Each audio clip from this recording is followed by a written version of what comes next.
Alright, welcome to my third in-depth video. This video series I go pretty deep into the technical details of the frames that I've designed and had manufactured.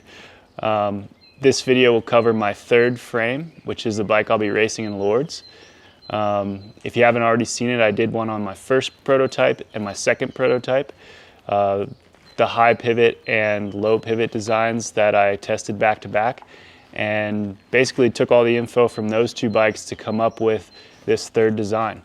So yeah, really excited to be racing this thing later this week. And yeah, let's go into the details of it. So this bike I had designed by Ben Arnott, who was my mechanic for 2 years when I raced for YT. He's a mechanical engineer and has designed a few bikes before, and he knows me super well. He's a really good friend. So it was cool to work with him, somebody that knew me so well and knew exactly what I wanted on this frame. And he did an awesome job just really refining all the pieces, mainly the CNC'd stuff. And we looked a lot at bearing retention and the quality of all those CNC pieces. Now that I kind of knew the direction I wanted to go, I was happy to spend a little bit more time and money on making those pieces a lot nicer. So this bike really is a production quality, I would say, as far as the bearings, hardware, and all the CNC pieces go. So we used the same tubes as the first two frames. The tubing was working really well, and we didn't need to throw another variable in the mix, so we just stuck with that, using the same round tubing for the front end, the rectangular tubing for the upright tube, and the rectangular tubing on the chainstays and seat stays. So that's all the same as my first two prototypes. And then for the CNC parts that connect the tubes, we made a big step forward in refinement. So the two pieces that we made the most progress on were the link and the main pivot yoke, which are kind of the biggest, most complicated parts. And I was really lucky to lean on the expertise of Cascade Components for the link. They specialize in making aftermarket links for production bikes. And they built this awesome rocker link for me. This bike has a bigger rocker link. Long links are consistent, but long links are also flexy. So they really made this thing super stiff, really durable, and a really nice finished product. And then the main pivot yoke, instead of using two halves like we were doing on the first couple prototype bikes, it's a lot cheaper to make something out of two halves and weld it together. Uses less material and is just easier path for the CNC machines. We made this one out of one piece, which is a lot more complicated and expensive to do, but we leaned on the guys from Fifth Axis, which is a company that makes these cranks that I've been running. They're out of San Diego, and they made this pretty complicated one-piece main pivot yoke for me. And making it out of one piece, anytime you weld something, there's a chance that it could move slightly. So the tolerance is perfect, making it out of one piece. It's perfectly straight, lines up to the main pivot as perfectly as it can, and making all the pieces align that precisely makes the whole linkage a lot smoother. So really stoked we were able to make that main pivot yoke one piece, and it looks beautiful. And then yeah, all the pieces, the head tube, the bottom bracket, the shock mount, the bridge at the top of the seat stay, the dropouts, these clevises that attach at the horse link, and the brake mount is just way nicer, a lot better quality CNC, just a more refined part there, a little bit more optimized for weight and strength, and the finish is a lot nicer on them. So this bike looks very similar, but all the details are a lot nicer. And then one of the biggest steps forward we made as well is we used all production hardware and bearings. We basically just bought the full kit from a Transition Spire. They do a really good job at their bearing retention and all their bolts. Best case scenario, we could have designed our own that were equal to those, which would have been really expensive to make custom bolts.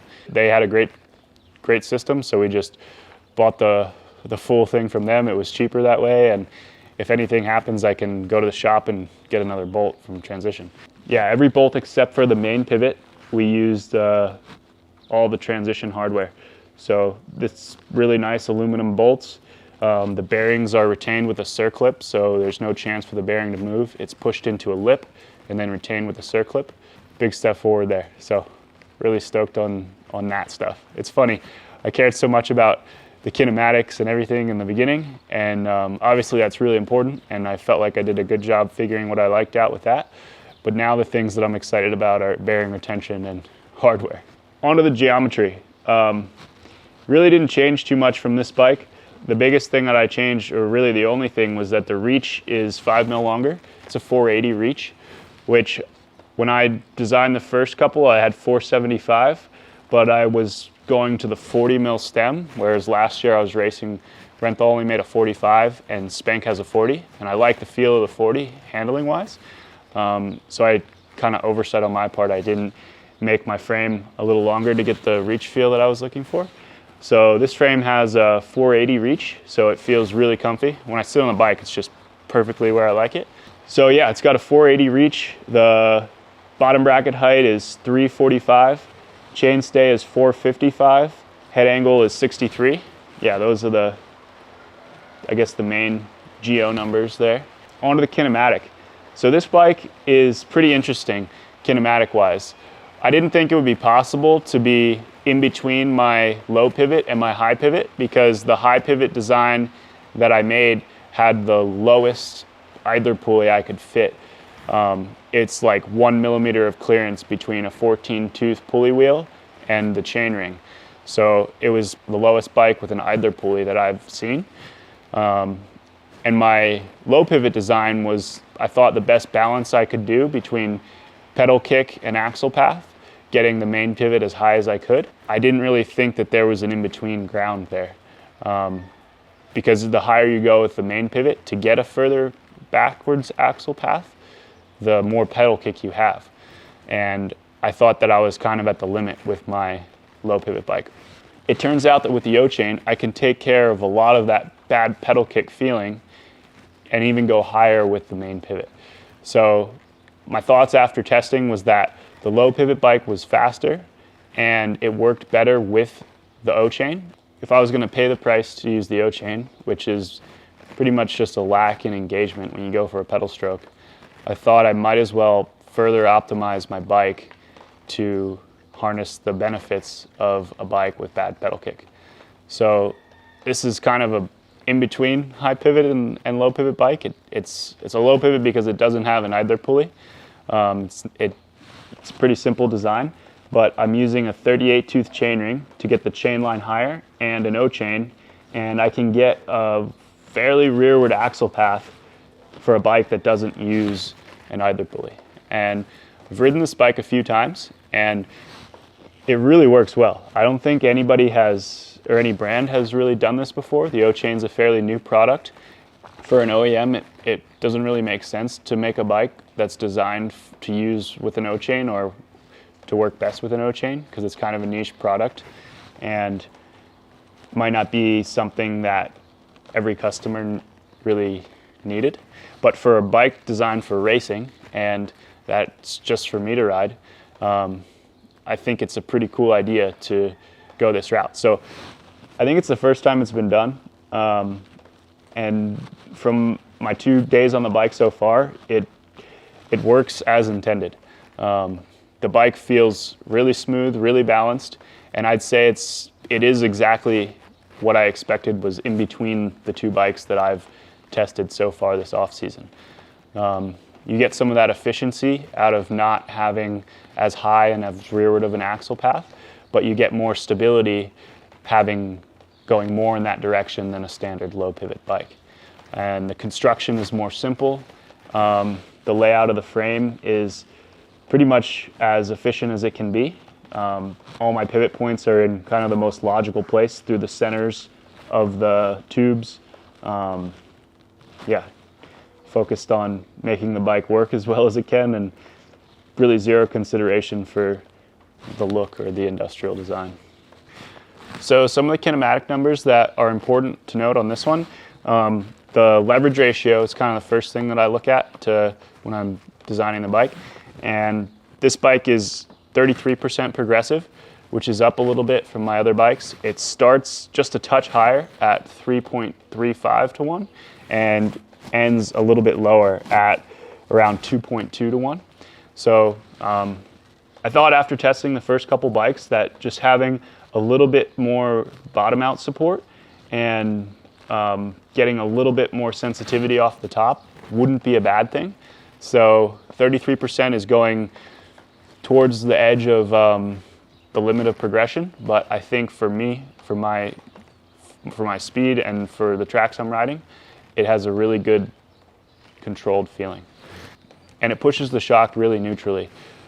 This is as straight of a line as I've had on any of my bikes, and it's really easy to then tune the shock when you're not trying to compensate by tuning the shock. You're just making fine adjustments.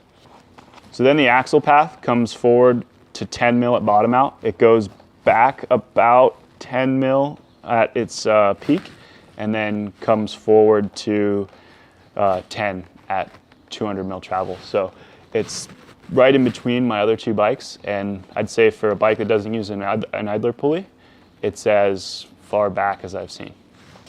And then for pedal kick's kind of the balance with axle path. This bike has quite a lot of pedal kick. It has about 11 degrees of pedal kick in the 14 tooth cog, and I kind of just pick a cog and measure all the bikes in the same one, and I find that most of the time I'm riding in the 14. So it has a little bit more pedal kick, but I can set the O chain in the 9 degree setting, which is what I've been running, and it feels super smooth that way. It doesn't have that harshness that comes along with having a lot of pedal kick. It kind of gives it the chainless feel. So yeah, as I said, if I was committed to using the O chain, I might as well optimize the bike for it, and I think this strategy is so far working really well. And then the nice thing with this bike is the anti-rise. I can get a lot closer to my low pivot bike. This bike starts around 50 and goes down to about 40 at the bottom of the travel. So whereas the high pivot bike had a couple of benefits as far as separating the anti-squat from pedal kick, but the pivot being higher, I couldn't get the anti-rise as low as I wanted. So this design gets me a really good braking number, one that I really like. The bike feels active and supple under braking. So really stoked that I was able to get that.